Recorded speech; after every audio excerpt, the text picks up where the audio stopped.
Tình yêu như cánh chim bay theo dòng mái trôi để bao thương nhớ âm thầm thiết tha vô bờ. Quê có thấu hay chăng để lời tôi đang ngóng trông.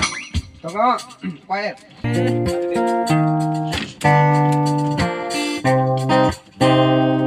ngàn cái đây.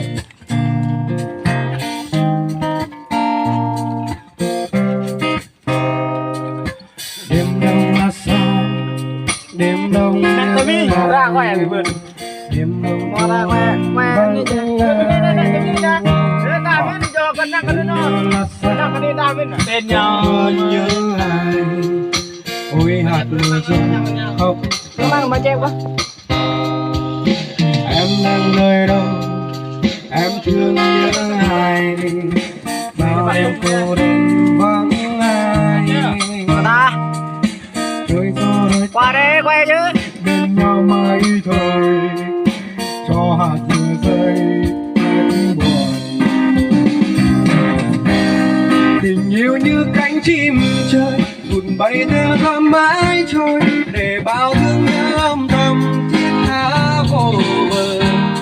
Đền quê có thấu hay chăng để lối tôi đang ngóng trông mây mưa cứ trôi hoài khát khao chờ mong.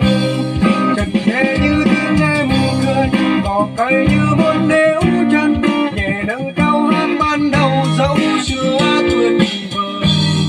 Một vài sẽ quay về bờ môi mang bao thiết tha lại cả in mây trong lòng sẽ không nhạt phai.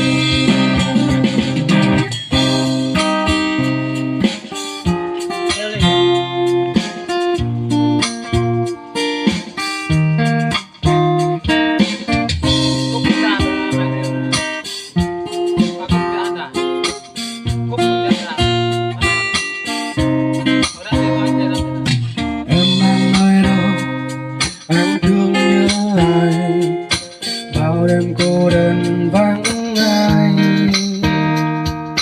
Cơn mưa là sao cơn mưa nhớ ai.